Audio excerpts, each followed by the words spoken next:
After the end of World War II, the world was split into two, East and West. This marked the beginning of the era called the Cold War.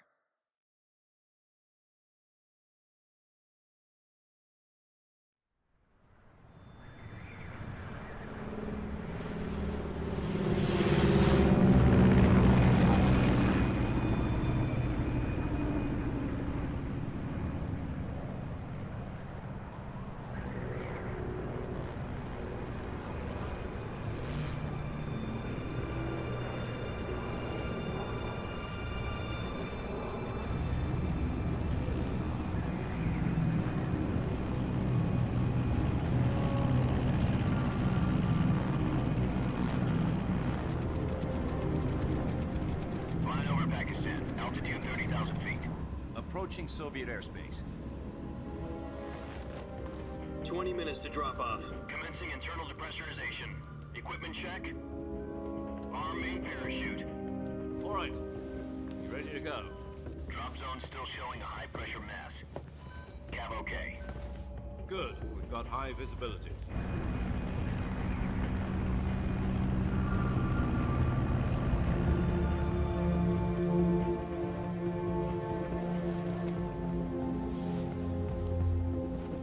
Put out that cigar. Connecting oxygen hose to interior connector. Put on your mask.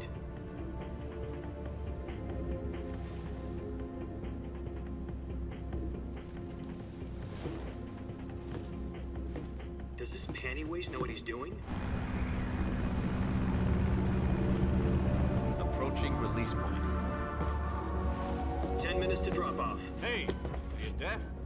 He said put out the cigar and put on your mask.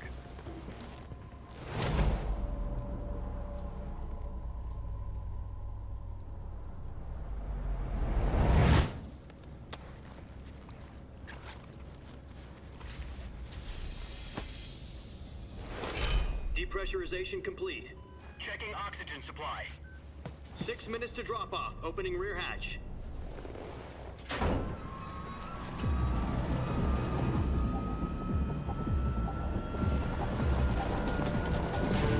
Sunrise.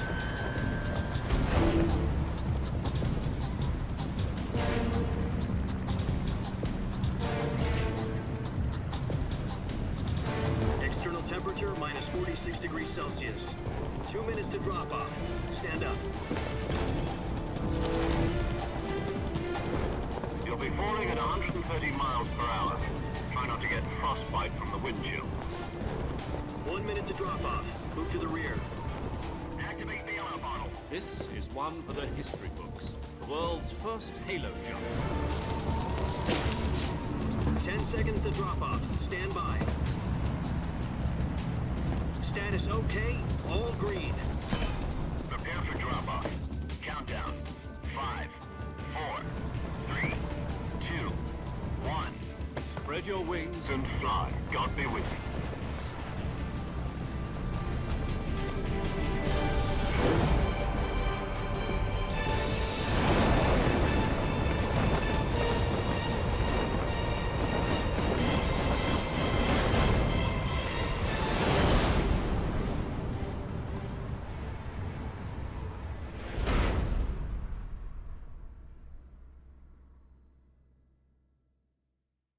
Jack, I've got some important news.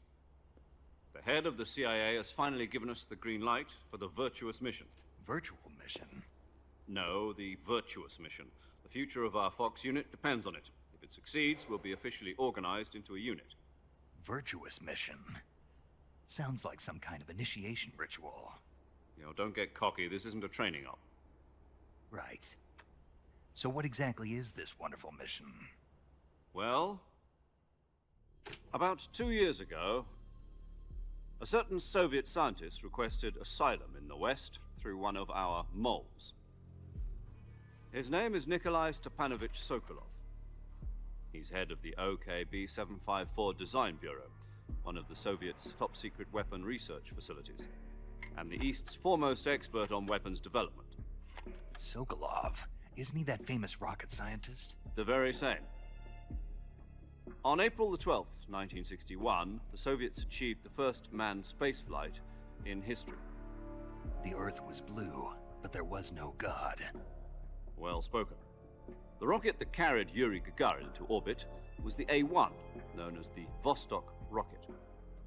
Sokolov is said to be the man most responsible for the multi-engine cluster used in that rocket. After Gagarin's flight, Sokolov left rocket development to become the head of the newly established Design Bureau. From a lowly technician to head of a design bureau, that's quite a success story, so why do you want to defect? It seems he'd become afraid of his own creations. Afraid? Call it a crisis of conscience. And for that, he left his country and his family behind and went over the fence? Not exactly. One of his conditions was that his family was also to be taken safely to the west. We used a mole to get the family out first, and succeeded in sneaking Sokolov over the Berlin Wall shortly afterwards. I was the one who conducted the operation. The security on the eastern side was still full of holes back then. Then what? We got Sokolov over in one piece, but the whole ordeal had left him exhausted, and we checked him into a hospital in West Berlin. It took him 2 weeks and more than 600 miles to get from the research facility in the Soviet Union to Berlin. He was in no condition to say anything coherent. And it was only a week later that we had something much bigger on our hands. The Cuban Missile Crisis. October the 16th, 1962, President Kennedy received word that the Soviets were in the process of deploying intermediate-range ballistic missiles in Cuba. The President demanded that the Soviets dismantle and remove the missiles. At the same time, he announced a naval blockade to prevent further missile shipments from reaching Cuba. But the Soviets didn't back down, instead placing their armed forces on secondary alert. Soviet transport ships carrying missiles continued on course towards Cuba. US and Soviet forces went on alert for an all-out nuclear war. Frantic negotiations were conducted through the UN's Emergency Security Council and unofficial channels to end the hair-trigger standoff. Finally, on October the 28th, the Soviet Union agreed to remove its missiles from Cuba, and so the world avoided a nuclear holocaust. But in order to get the Soviets to pull their missiles out, we had to make a deal. You mean the one where the US agreed to remove its IRBMs from Turkey? No. The Jupiter IRBMs deployed in Turkey were obsolete, and we were going to get rid of them anyway. They had no strategic value whatsoever to either the US or the Russians. The Turkey deal was a ruse, a cover story that was fed to the other intelligence agencies around the world. So what did the Russians really want? Sokolov. They wanted us to return Sokolov. You mean the Soviets pulled out of Cuba just to get their hands on Sokolov? That's right. What the hell was he working on? At the time, we had no idea. We were running out of time. It was either give up Sokolov or risk full-scale nuclear war. In the end, we had no choice. President Kennedy gave in to Khrushchev's demand. The next day, I got Sokolov out of the hospital, handing him over to agents on the eastern side. Sokolov kept on screaming, "Save me," until he disappeared from my sight. Then, a month ago, we received some new information from one of our moles. About Sokolov? Yes. He was taken back to the research facility and forced to continue working on the weapon in question under KGB supervision. What's more, it's on the verge of completion. So what kind of weapon is it? Something to do with space rockets? No, missiles. Same technology. I guess you're right. We don't know the details, but it appears to be a new kind of nuclear device. For half a year now, the Soviets have been conducting frequent nuclear tests at Semipalatinsk. Something to do with the weapon, I assume. We're talking about a secret weapon so big that Khrushchev was ready to pull out of Cuba to get it back. Is Sokolov still in the facility?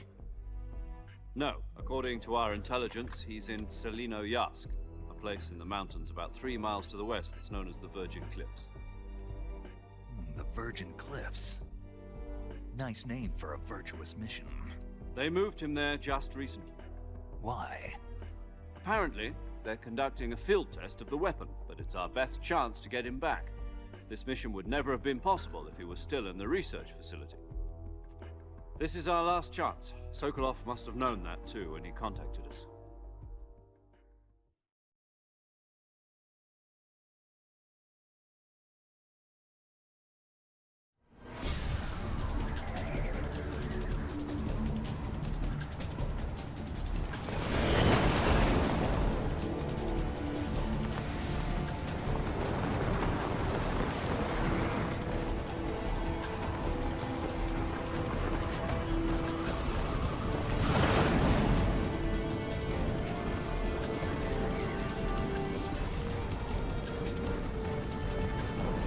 Listen up, Jack. Your mission is to infiltrate Selino Yask in the Soviet mountains, ensure the safety of Sokolov, and bring him back to the West.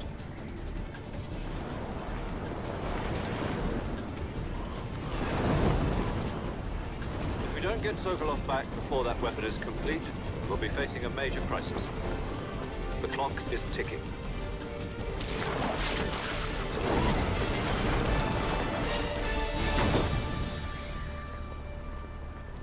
Once we've confirmed the rescue of Sokolov, stand by at the recovery point. A recovery balloon will be dropped at that point.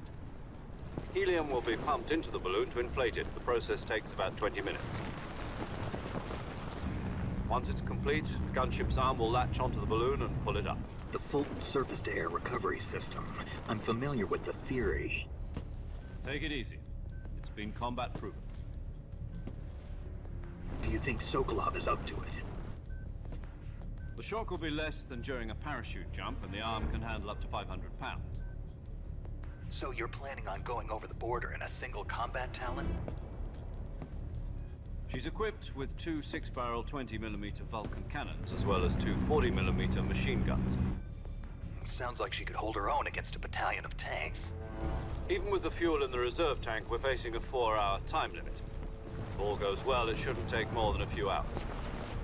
Home in time for dinner. But if anything goes wrong, you'll be eating dinner, breakfast, and all the rest of your meals in the jungle.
Do you copy? You're already in enemy territory, and somebody might be listening in. From here on out, we'll be using code names to refer to each other. Your code name for this mission will be Naked Snake. I'll be referring to you as Snake from now on. You're not to mention your real name. Snake? What, you don't like snakes? What do you mean? Well, you've eaten one before, haven't you? In survival training? I'm glad to hear that. I don't know if I'd ever order one in a restaurant, but... Be careful, you might not have a choice. What about you, Major? What should I call you? Let's see. I'll be Tom. Call me Major Tom. This will be a sneaking mission. You must not be seen by the enemy. You must leave no trace of your presence. Is that clear? This kind of infiltration is the Fox unit's speciality. In other words, weapons and equipment are procured on site. That goes for food as well. You're completely naked, just as your name implies. Great. Now I see why you asked me if I like snakes. I suppose calling me Snake was your idea of a joke, too. No. There's a good reason for that. I'll tell you later when the time is right. Gotcha. Getting back to the subject, how exactly am I supposed to feed myself? You've been issued a knife and a tranquilizer gun. Use them to hunt for food. You'll also find some medical supplies in your backpack. Yeah, about the backpack. I lost it in a tree on the way down. I see. Well, you'd better go back and get it then. You know where it is? No problem. I can see it from here. It's stuck on a branch. To climb a tree, stand in front of a tree that's covered in ivy and press the action button. I'll be monitoring your progress over the radio. We can't risk violating Soviet airspace, but I'll be in the gunship. My frequency is 1. If you need to talk to me, use the send function. Okay, Snake.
I see you've retrieved your backpack, Snake. To equip a weapon, it's necessary to take it out of your backpack.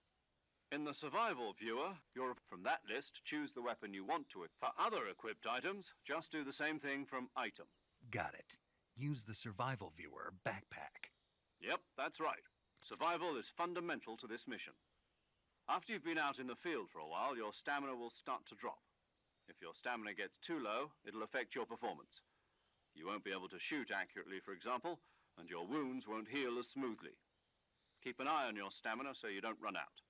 To recover lost stamina, you can hunt for local flora and fauna. You can use either your tranquilizer gun or your knife to hunt. My only weapon is a Mark 22 Hush Puppy tranquilizer gun? That's right. It's been fitted with its own suppressor. However, the suppressor will deteriorate every time you fire. Once its durability reaches 0, the noise suppression effect will be gone. So don't get too trigger-happy with it. The suppressor's durability is shown in the icon.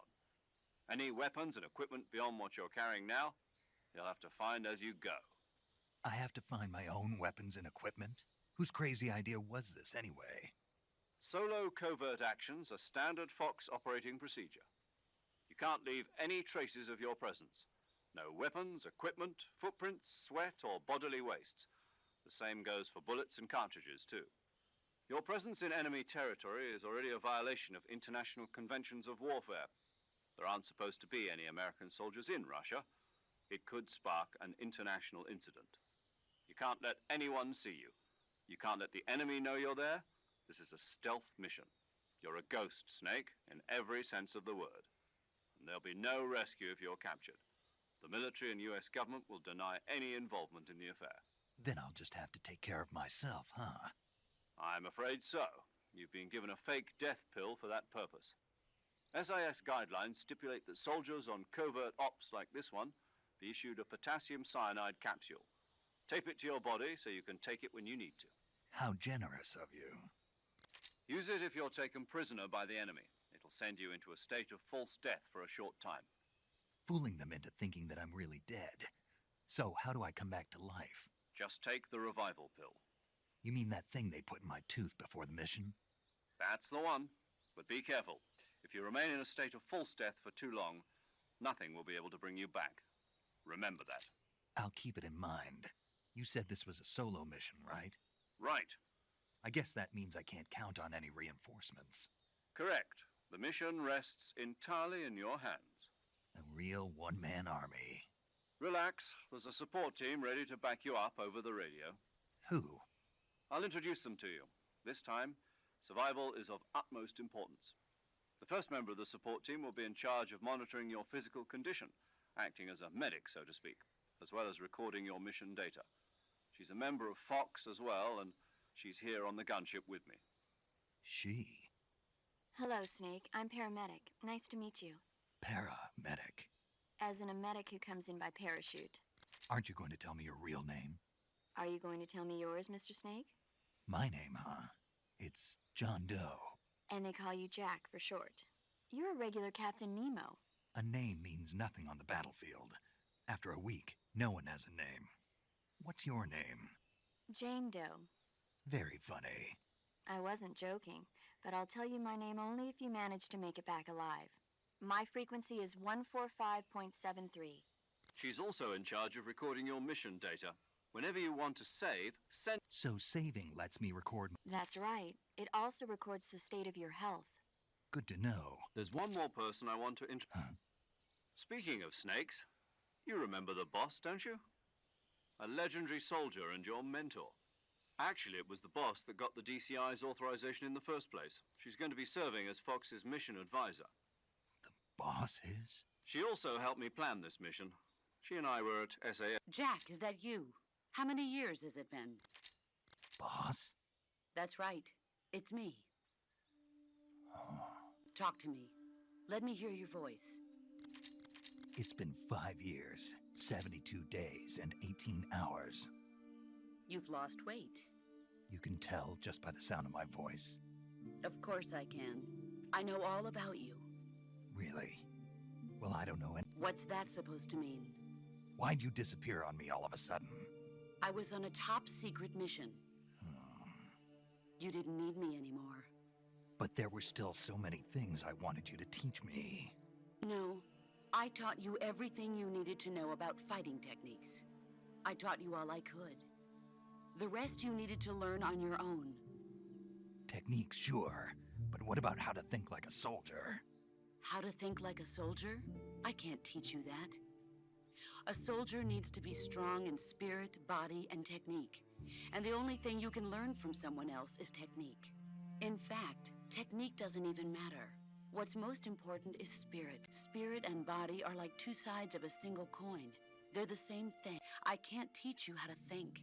You'll just have to figure it out for yourself. Listen to me, Jack. Just because soldiers are on the same side right now doesn't mean they always will be. Having personal feelings about your comrades is one of the worst sins you can commit. Politics determine who you face on the battlefield. And politics are a living thing. They change along with the times. Yesterday's good might be tomorrow's evil. Is that why you abandoned me? No, it had nothing to do with you. I already told you, Jack. I was on a top secret mission. But you're looking for a reason to fight. You're a natural-born fighter, but you're not quite a soldier. A soldier is a political tool, nothing more. That's doubly true if he's a career soldier. Right and wrong have no place in his mission. He has no enemies and no friends. Only the mission. You follow the orders you're given. That's what being a soldier is. I do whatever I have to get the job done. I don't think about politics. That's not the same thing. Sooner or later, your conscience is going to bother you. In the end, you have to choose whether you're going to live as a soldier or just another man with a gun. There's a saying in the Orient, loyalty to the end. Do you know what it means? Being patriotic. It means devoting yourself to your country. I follow the president and the top brass. I'm ready to die for them if necessary. The president and the top brass won't be there forever. Once their terms are up, others will take their place. I follow the will of the leader, no matter who's in charge. People aren't the ones who dictate the mission. Then who does? The times. People's values change over time, and so do the leaders of a country. So there's no such thing as an enemy in absolute terms. The enemies we fight are only enemies in relative terms, constantly changing with the times. As long as we have loyalty to the end, there's no point in believing in anything, even in those we love. And that's the way a soldier's supposed to think? The only thing we can believe in with absolute certainty is the mission, Jack. All right, but do me a favor. What is it? Call me Snake. Snake. Oh, right. Your code name is Snake. It suits you well. That's right. The legendary unit that the boss put together during World War II was a snake. The Cobra unit, a group of heroes that brought the war to an end and saved the world. As long as you've got a legendary hero backing you up, you'll be fine. Isn't that right, Snake? Yeah, I can't think of anyone else I'd... Yes? It's good to hear your voice again. Same here. After all, Snake, you are always best at Earth, but this is the jungle. Survival is going to... CQC. I've been in the Green Berets for the past few years. I'm probably pretty rusty. Not to worry. After all, this is your first actual survival... Where are you, boss? The boss is communicating with us by radio from aboard a Permit-class submarine in the Arctic Ocean. My frequency is 141.8... Gotcha. Your mission is to retrieve Dr. Sokolov is being held in an abandoned factory located to the north. Avoid heavy combat and don't... Snake, try to remember some of the basics of CQC.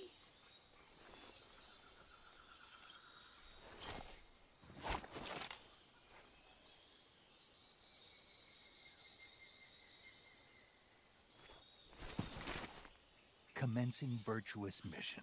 Now.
Major.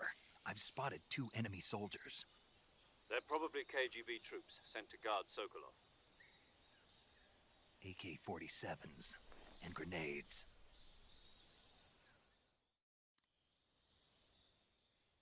Snake, your presence in Soviet territory is already a violation of international law. We can't let the Kremlin find out that the CIA and the American government are involved. Contact with the enemy is strictly prohibited. Don't engage them in battle either. The Major is right. The point of this mission is to sneak through the jungle without being seen. The success of the mission depends on how well you use your camouflage. Change your camouflage by selecting Camouflage from the Survival Viewer.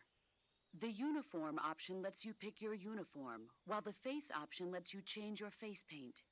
Choosing camouflage that blends in with your surroundings will help you conceal yourself more effectively. Also, don't forget that anything that moves will stand out in the jungle. If you just stand up and run around like an idiot, you're bound to be spotted. But if you crawl instead, you should be able to sneak by without being noticed. You can see how effective your camouflage is by looking at the Camo Index. The Camo Index shows how well you're. The higher the value, the harder you. The key is to make yourself one with nature. Keep that in mind as you go along, okay?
I'm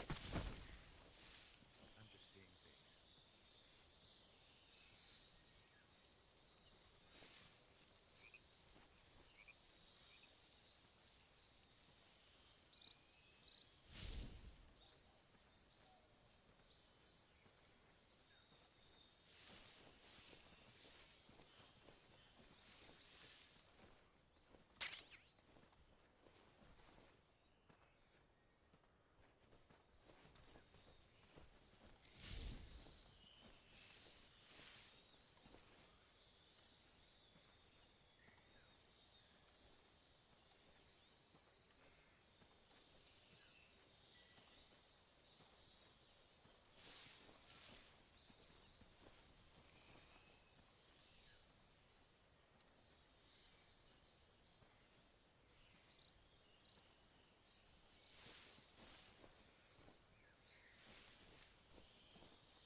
Think I saw some of that.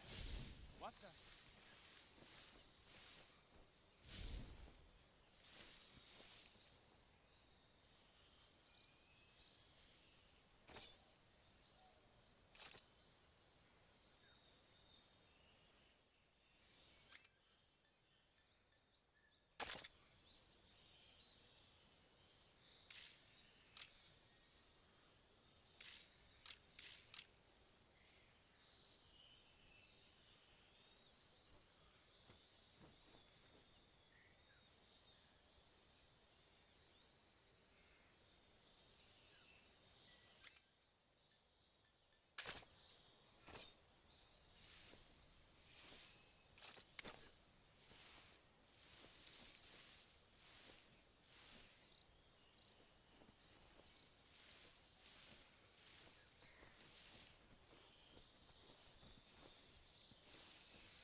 house.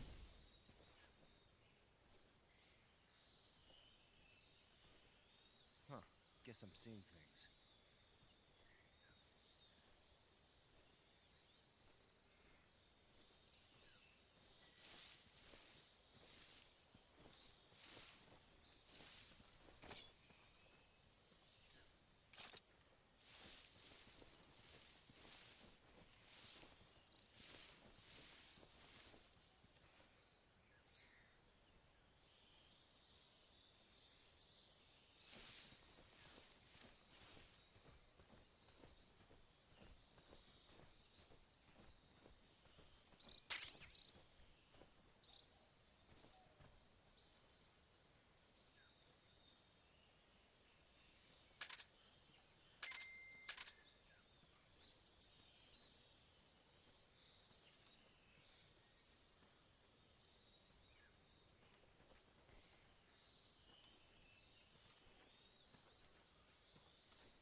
Who's that?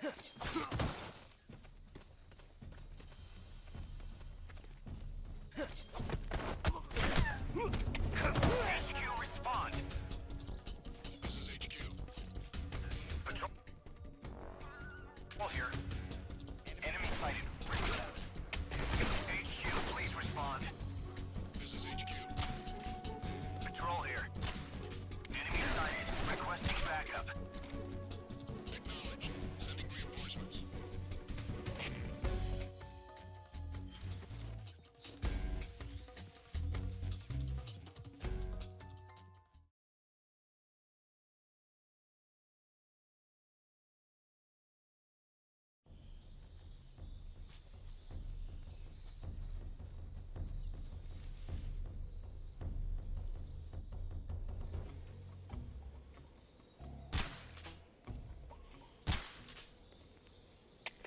HQ, please respond. This is HQ. Patrol here. The situation is normal. Understood. Return to your position.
Disgusting.